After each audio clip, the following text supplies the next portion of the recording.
Big boss Malayalam season 7 live അപ്ഡേറ്റിലേക്കാണ് പോകുന്നത്. ലൈവിൽ നടന്നുകൊണ്ടിരിക്കുന്ന ഓരോരോ കാര്യങ്ങൾ കാണുമ്പോൾ സത്യത്തിൽ മൂക്കത്ത് വിരൽ വെച്ച് പോവുകയാണ്. ഇമാതിരി ചീപ്പ് ഗെയിം കളിക്കുന്ന ഒരു നേരും നെറിയുമില്ലാത്ത ഈ ആൾക്കാരെയൊക്കെ സപ്പോർട്ട് ചെയ്യുവാൻ വേണ്ടി പുറത്ത് ഒരു വലിയ കൂട്ടം ആൾക്കാർ കാത്തുകെട്ടി നിൽക്കുന്നത് കാണുമ്പോൾ സത്യം പറഞ്ഞാൽ അത്ഭുതം തോന്നുകയാണ്. ക്യാപ്റ്റൻസി ടാസ്ക് ബിഗ് ബോസ് രാവിലെ നൽകി. അനുമോളുണ്ട്, ആര്യനുണ്ട്, സാബുമാനുണ്ട്. ഒരു കയറ് 3 പേർക്കും കൂടി കൊടുത്തിരിക്കുകയാണ്. ഈ കയറ് ഒരു കയ്യിൽ ഒരാൾ പിടിക്കുക, കൈ മാറി പിടിക്കാൻ പോലും പറ്റില്ല. അങ്ങനെ കൈ പിടിച്ചുകൊണ്ട് നടക്കുക. നേരം വെളുത്തപ്പോൾ മുതൽ 3 പേരും ഈ കൈ മാറാതെ കയറുമായിട്ട് നടന്നു. അവസാനം ബിഗ് ബോസിന് മനസ്സിലായി ഈ മാസം മുഴുവൻ വേണമെങ്കിലും ഈ കയറിന്ന് വിടൂല, ഇവരിങ്ങനെ നടക്കുമെന്ന്. അപ്പോൾ ബിഗ് ബോസ് മാറ്റി പിടിക്കാൻ തയ്യാറായി. ഒരു കാര്യം ചെയ്ത് നിങ്ങൾ 3 പേരും കൂടി ആ കയറുമായിട്ട് പ്ലാസ്മ ടിവിയുടെ അവിടേക്ക് വരിക. എന്നിട്ട് ഈ കയറ് ആ കൈയോട് കൂടി നീട്ടിപ്പിടിക്കുക, മുൻപോട്ട് നീട്ടിപ്പിടിക്കുക. അതേ ഈ ചിത്രത്തിൽ നിങ്ങൾക്ക് കാണാം. അങ്ങനെ അവർ നീട്ടിപ്പിടിച്ചുകൊണ്ട് നിൽക്കുക. ഏറ്റവും കൂടുതൽ സമയം ആരാണോ അങ്ങനെ പിടിച്ചുകൊണ്ട് നിൽക്കുന്നത് ആ വ്യക്തിയായിരിക്കും ഈ ആഴ്ചത്തെ അവിടുത്തെ ക്യാപ്റ്റൻ എന്നുള്ളതാണ് ബിഗ് ബോസിന്റെ തീരുമാനം. അപ്പോൾ ജഡ്ജ് ചെയ്യുവാൻ വേണ്ടി ക്യാപ്റ്റനുമുണ്ട്. കൈ പിടിച്ചു നിൽക്കുന്നു. സത്യത്തിൽ ഈ ചിത്രങ്ങൾ കാണുന്നവർക്ക്, പ്രത്യേകിച്ച് ലൈവ് കണ്ടവർക്ക് മനസ്സിലാകും അവിടെ എത്രത്തോളമുള്ള ഗ്രൂപ്പിസത്തിന്റെയും അൺഫെയർ ഗെയിമിന്റെയും ഒക്കെ അഴിഞ്ഞാട്ടമാണ് നടന്നുകൊണ്ടിരുന്നതെന്നുള്ളത്. അതായത് അനുമോൾ കൈ സ്ട്രെയിറ്റിൽ തന്നെയാണ് പിടിച്ചിരിക്കുന്നത്. നിങ്ങൾ കണ്ടാൽ അറിയാം, സ്ട്രെയിറ്റ് ആണ്.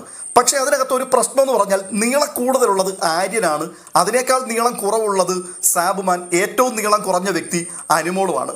അപ്പോൾ ആര്യനെ എങ്ങനെയെങ്കിലും വിജയിപ്പിച്ചെടുക്കുവാൻ വേണ്ടി, ആര്യന് വേണ്ടി ചാവേറാകാൻ പോലും തയ്യാറായി നിൽക്കുന്ന 1-2 ആൾക്കാരുണ്ട്. ഒന്ന് അക്ബർ, മറ്റൊന്ന് നെവിൻ. ഈ 2 ആൾക്കാരും കൂടി അനുമോള് അവർക്കൊപ്പം കൈ പൊക്കി പിടിക്കണം എന്ന് പറഞ്ഞ് ശാഠ്യം പിടിക്കുകയാണ്. അനുമോള് കറക്റ്റാണ്, സ്ട്രെയിറ്റ് ആയിട്ട് തന്നെയാണ് പിടിച്ചിരിക്കുന്നത്. പക്ഷേ അവർ സമ്മതിക്കത്തില്ല. എങ്ങനെയെങ്കിലും അനുമോളെ പുറത്താക്കുക. ആര്യൻ നേരം വെളുത്തപ്പം മുതൽ അനുമോളെ എങ്ങനെയെങ്കിലും ഒന്ന് ഔട്ടാക്കാൻ വേണ്ടി മാക്സിമം പരിശ്രമിക്കുന്നുണ്ടായിരുന്നു. അത് നടക്കാതെ വന്നപ്പോഴാണ് ഗെയിമിനകത്തേക്ക് നമ്മുടെ നെവിൻ ഇടിച്ചു കയറുകയും അവിടെ ഭയങ്കര പട്ടി ഷോ കാണിച്ച് അടുക്കളയ്ക്കകത്ത് കിടന്ന് ഉരുണ്ട് പേരണ്ട് അവസാനം ഞാൻ കീഴ്ശ്വാസം വരെ വിട്ട് നിന്നെ ഓടിച്ചു കളയുമെന്നൊക്കെ അങ്ങേയറ്റം മോശമായിട്ടുള്ള വാക്കുകളൊക്കെ വിളിച്ചു പറഞ്ഞത് അയാൾ. എന്നിട്ടും അനുമോൾ പുറത്താക്കാതെ വന്നപ്പോൾ ഇപ്പോൾ അനുമോളെ പുറത്താക്കാൻ വേണ്ടി അവർ സ്ട്രെയിറ്റ് ആയിട്ട് തന്നെ കൈ പിടിച്ചുകൊണ്ട് നിൽക്കുകയാണ്. പക്ഷെ അനുമോളുടെ കൈ ബെൻഡാകുന്നുണ്ടെന്ന് പറഞ്ഞിട്ട് അവർക്കതിൽ കോൺസെൻട്രേറ്റ് ചെയ്യുവാനുള്ള ഒരു അവസരം പോലും കൊടുക്കാതെ അവർക്കെതിരായിട്ട് സംസാരിച്ചു കൊണ്ടിരിക്കുകയാണ്. ഞാൻ പറയുന്നത് ശരിയാണോ തെറ്റാണോ എന്ന് അറിയണമെന്നുണ്ടെങ്കിൽ ലൈവ് കണ്ടവർ പറയട്ടെ. ഇല്ല എന്നുണ്ടെങ്കിൽ കുറച്ചു ഭാഗമെങ്കിലും വൈകിട്ടത്തെ എപ്പിസോഡിൽ നിങ്ങൾക്ക് കാണുവാൻ കഴിയും. അവിടെയാണ് ഓരോ ആൾക്കാരുടെയും ഉള്ളിലിരിപ്പ് എന്താണെന്ന് മനസ്സിലാക്കാൻ കഴിയുക. ഇവിടെ 2 കാര്യമുണ്ട്. ഒന്ന്, അക്ബറും നെവിനും ആര്യനെ വിജയിപ്പിക്കുവാൻ വേണ്ടി റെഡിയായി നിൽക്കുകയാണ്. ഇപ്പുറത്ത് നമ്മുടെ ലക്ഷ്മി തമ്പുരാട്ടി ഉണ്ടല്ലോ, പ്രിൻസിപ്പിൾ, അവിടുത്തെ അമ്മായി, ഇപ്പോൾ അവിടുത്തെ അമ്മ വേഷം കെട്ടി അഴിഞ്ഞാടിക്കൊണ്ടിരിക്കുന്ന ഒരു വലിയ താരം. അവര് സാബുമാനെ എങ്ങനെയെങ്കിലും ക്യാപ്റ്റൻ ആക്കാൻ വേണ്ടി ഉടുത്തൊരുങ്ങി നിൽക്കുകയാണ്. ഗെയിം സ്റ്റാർട്ട് ചെയ്തു. സെക്കൻഡുകൾ കഴിഞ്ഞപ്പോഴേക്കും ഈ 2 കൂട്ടരുടെയും ലക്ഷ്യം അനുമോളെ ഔട്ടാക്കുക എന്നുള്ളത് തന്നെയാണ്. അതുകൊണ്ട് തന്നെ ലക്ഷ്മിയും നെവിനും അക്ബറും കൂടി അനുമോളെ നിരന്തരമായി ആക്രമിച്ചു കൊണ്ടിരിക്കുകയാണ്. മിനിറ്റുകൾ കഴിയുവാൻ തുടങ്ങിയപ്പോഴേക്കും പണി പാളുവാൻ തുടങ്ങി. ആര്യന്റെ കൈയും വളയാൻ തുടങ്ങി. ആര്യന്റെ കൈ ചില സമയത്ത് എൽ ഷേപ്പിലേക്ക് വരെ വന്നിട്ടുണ്ട്. പക്ഷേ അതവിടെ ഒരു പ്രശ്നമാക്കുന്നില്ല. അനുമോളെ മാത്രമാണ് ടാർഗറ്റ് ചെയ്യുന്നത്. ആര്യന് പണി പാളി തുടങ്ങി. ആര്യന് പിടിച്ചു നിൽക്കാൻ പറ്റാത്ത സാഹചര്യം വന്നു. അതൊന്നും ഒരു വിഷയമല്ല. അനുമോൾക്കെതിരെ മാത്രമാണ് 2 കൂട്ടരും ശബ്ദമുയർത്തിക്കൊണ്ടിരിക്കുന്നത്. അപ്പോൾ അനുമോൾക്ക് വേണ്ടി സംസാരിക്കാൻ അവിടെ ആരുമില്ല. അനുമോള് കറക്റ്റ് ആണ് എന്ന് പറയാൻ, അനുമോളുടെ കൈ വളഞ്ഞിട്ടില്ല എന്ന് പറയാൻ, അനുമോൾക്ക് വേണ്ടി വാദിക്കാൻ ഒരാളില്ലാത്തത് കൊണ്ട് ലക്ഷ്മിയും അക്ബറും നെവിനും കൂടി അനുമോളെ തന്നെ ടാർഗറ്റ് ചെയ്ത് ഒടുവിൽ വലിയ പ്രശ്നത്തിലേക്ക് എത്തുകയാണ്. വിധി പ്രഖ്യാപിക്കാൻ നിർത്തിയിരിക്കുന്നത് ആദിലയാണ്. എന്താണ് ആദില എന്ന വിധികർത്താവിനെ കുറിച്ച് പറയാനുള്ള ഒറ്റ വാക്ക്? നാഷണൽ ലോസ് എന്ന് വേണമെങ്കിൽ പറയാം.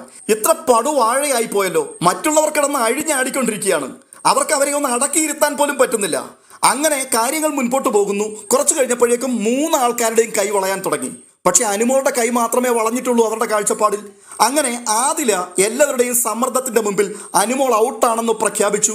ബിഗ് ബോസ് കാര്യം ചോദിക്കുമ്പോൾ അനുമോൾ ഔട്ടായി എന്ന് പറഞ്ഞു. പിന്നെ അനുമോൾക്ക് നിൽക്കാൻ പറ്റില്ല. അനുമോൾ അവിടുന്ന് പുറത്തുപോയി. അനുമോൾ പുറത്തു പോയി കഴിഞ്ഞപ്പോൾ പിന്നീട് ആര്യൻ ജയിക്കണോ സാബുമാൻ ജയിക്കണോ? ഇവിടെയാണ് ലക്ഷ്മി തമ്പുരാട്ടിയുടെ ഉഗ്ര രൂപം നമ്മൾ കാണുന്നത്. പലപ്പോഴും നമ്മൾ ഈ ഫണ്ണായിട്ടൊക്കെ പറയാറില്ലേ, അവര് ഭദ്രകാളിയെ പോലെ അങ്ങോട്ട് ഉറഞ്ഞു തുള്ളുകയായിരുന്നെന്ന്. അത് തന്നെയാണ് അവിടെ സംഭവിച്ചത്. ലക്ഷ്മിയുടെ ഇതുവരെ കാണാത്തൊരു മുഖം. അയ്യോ, സാബുമാന് വേണ്ടി ഇത്രയും എന്തിനാണ് ഇവർ വാദിക്കുന്നത്? അയാൾക്ക് കപ്പ് മേടിച്ചു കൊടുക്കാൻ വേണ്ടിയാണോ ഈ തമ്പുരാട്ടി ഇതിനകത്ത് വന്നിരിക്കുന്നത്? ലൈവ് കണ്ടവർക്ക് വ്യക്തമായിട്ട് അറിയാം സാബുമാൻ തുടക്കത്തിൽ സ്ട്രെയിറ്റ് ആയിട്ട് തന്നെയാണ് കൈ പിടിച്ചിരുന്നത്. പക്ഷെ പകുതി കഴിഞ്ഞപ്പോഴേക്കും അയാളുടെ കൺട്രോൾ പോയി, അയാളുടെ തോള് ചരിയാൻ തുടങ്ങി. അയാൾ ചിലപ്പോൾ താഴെ വീഴുമോ എന്ന് പോലും തോന്നിക്കുന്ന സാഹചര്യം വരെ വന്നു. അത്രമാത്രം ശാരീരികമായി പുള്ളി ബുദ്ധിമുട്ടുന്നുണ്ട്. ഈ സമയത്ത് സാബുമാന്റെ കൈ വളഞ്ഞിരിക്കുകയാണ്. സാബുമാന്റെ മാത്രമല്ല ആര്യന്റെയും കൈ വളഞ്ഞിരിക്കുകയാണ്. പക്ഷേ ഇതവിടെ ഒരു പ്രശ്നമല്ല. സാബുമാനു വേണ്ടി ശക്തമായിട്ട് വാദിക്കുകയാണ് ലക്ഷ്മി. അപ്പോൾ തന്നെ അക്ബറും നെവിനും കൂടി ആര്യന് വേണ്ടി വാദിക്കുന്നു. ചില മിനിറ്റുകൾ കൂടി മുൻപോട്ട് പോയപ്പോഴേക്കും ആര്യന്റെ കയ്യിൽ നിന്ന് സാധനം പോയി, പണി പാളും എന്ന് കണ്ടപ്പോഴേക്കും പുള്ളി അടുത്തൊരു നാടകവുമായിട്ട് വന്നു. അതായത് അനുമോൾ പോയി കഴിഞ്ഞപ്പോഴേക്കും ആ കയർ അത്രയും ഭാഗം കിടക്കുകയാണ്. ആ കയർ താഴേക്ക് തൂങ്ങിക്കിടക്കുന്നതുകൊണ്ട് വെയിറ്റ് ആണ്, എനിക്ക് പിടിച്ചു നിൽക്കാൻ പറ്റുന്നില്ല എന്ന് പറഞ്ഞുകൊണ്ട് അടുത്ത കൈ എടുത്ത് ഈ കയറിൽ പിടിച്ചു. അടുത്ത കൈ കൊണ്ട് കയറിൽ തൊടുവാൻ പാടില്ല, അപ്പോഴേ ആള് ഗെയിമിൽ നിന്ന് ഔട്ടാകണം, ഡിസ്ക്വാളിഫൈ ചെയ്യേണ്ടതാണ്. പക്ഷെ അത് പറഞ്ഞില്ല അവിടെ ആരും, അത് ചൂണ്ടിക്കാണിക്കുന്നില്ല. ആര്യന് വേണ്ടി ശക്തമായിട്ടുള്ള വാദം നടന്നുകൊണ്ടിരിക്കുകയാണ്. ഈ സമയത്ത് ആദില വന്നിട്ട് ആ തൂങ്ങിക്കിടക്കുന്ന കയറിന്റെ അറ്റത്ത് പിടിച്ച് നേരെയാക്കി പിടിച്ചുകൊണ്ട് നിൽക്കുകയാണ്. എന്തൊരു ദുരന്തമാണ് ഈ വിധികർത്താവ്. ബിഗ് ബോസ് എന്നിട്ട് ചോദിക്കുകയാണ്, ആദില നിങ്ങൾ മത്സരാർത്ഥിയാണോ? അത്രയും കേട്ടപ്പോഴേക്കും ആള് ചമ്മി. പുള്ളിക്കാരി അത് വിട്ടിട്ട് ഇപ്പുറത്ത് വന്നു. വീണ്ടും മത്സരം മുൻപോട്ട് പോവുകയാണ്. ഇതിനിടയിൽ ആര്യന്റെ കയ്യിൽ നിന്ന് സംഗതി പോയി. ആര്യന്റെ കൈ നന്നായിട്ട് ബെൻഡായി. ഒടുവിൽ ആര്യൻ ഔട്ടായി എന്ന് ആദില പ്രഖ്യാപിച്ചു. വിന്നറായിട്ട് സാബുമാനെ പ്രഖ്യാപിച്ചു. അടുത്തയാഴ്ച ക്യാപ്റ്റനായിട്ട് വരാൻ പോകുന്ന സാബുമാനാണ്. പക്ഷേ അതോടുകൂടി വീട്ടിൽ പ്രശ്നം അങ്ങ് പൊട്ടി എന്ന് പറഞ്ഞാൽ ആര്യൻ ഒരു തരത്തിൽ സഹിക്കാൻ പറ്റുന്നില്ല. ആര്യനും അക്ബറും നെവിനും കൂടി ആദിലക്കെതിരെ വലിയ പ്രക്ഷോഭം അങ്ങ് തുടങ്ങി.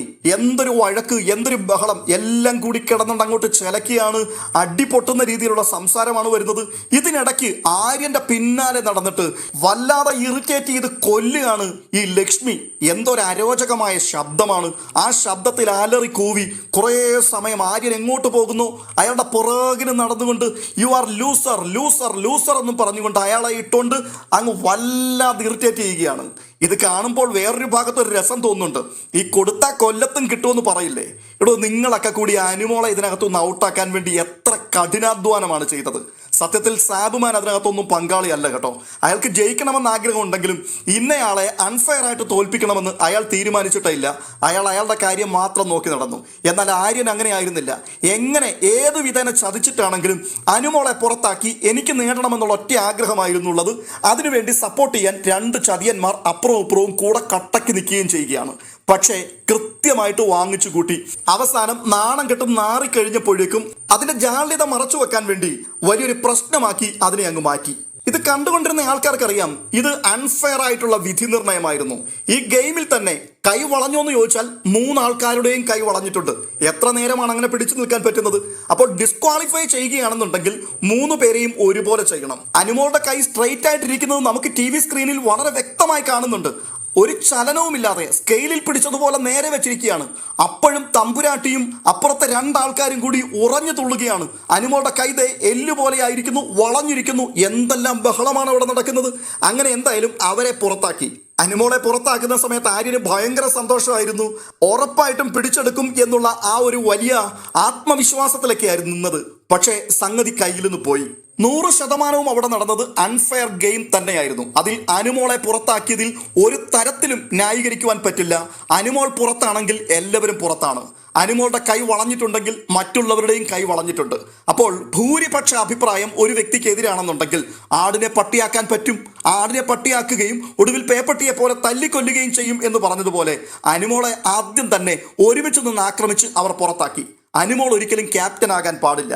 ഒരു വിധത്തിൽ ഞാൻ പറയുന്നത് അനുമോൾ അവിടെ ക്യാപ്റ്റൻ ആകാതിരിക്കുന്നത് തന്നെയാണ് നല്ലത്. അനുമോൾക്കും ഒരു ഇച്ചിരി അല്പസ്വല്പം അമ്മയമ്മ സ്വഭാവമൊക്കെ ഉള്ളതാണ്. അനുമോൾ ക്യാപ്റ്റനായി വരികയാണെന്നുണ്ടെങ്കിൽ വരുന്ന ആഴ്ച കണ്ടമാനം പ്രതികാര നടപടികൾ അവിടെ നടക്കും. അതോടുകൂടി മാക്സിമം വെറുപ്പ് സമ്പാദിക്കാനുള്ള സാധ്യതയുമുണ്ട്. അതുകൊണ്ട് ഇപ്പോഴങ്ങനെ അങ്ങ് പോയത് നല്ലതാണ്. എന്നിരുന്നാൽ തന്നെയും ഈ ഗെയിമിനകത്ത് കാണിച്ചത് മുഴുവനും തോന്നിവാസമാണ്, അൺഫെയർ ഗെയിമാണ്. ഞാൻ ഇത്രയും പറഞ്ഞതുകൊണ്ട് ഇനിയിപ്പോൾ അനുമോളുടെ PR ആണോ എന്ന് ചോദിച്ചുകൊണ്ട് കമന്റുകൾ വരും. അത് കണ്ടു മടുത്തതാണ്. അതുകൊണ്ട് അതിൽ പ്രശ്നമൊന്നും തന്നെ ഇല്ല. നിങ്ങളുടെ അഭിപ്രായം കമന്റ് ബോക്സിൽ രേഖപ്പെടുത്താം.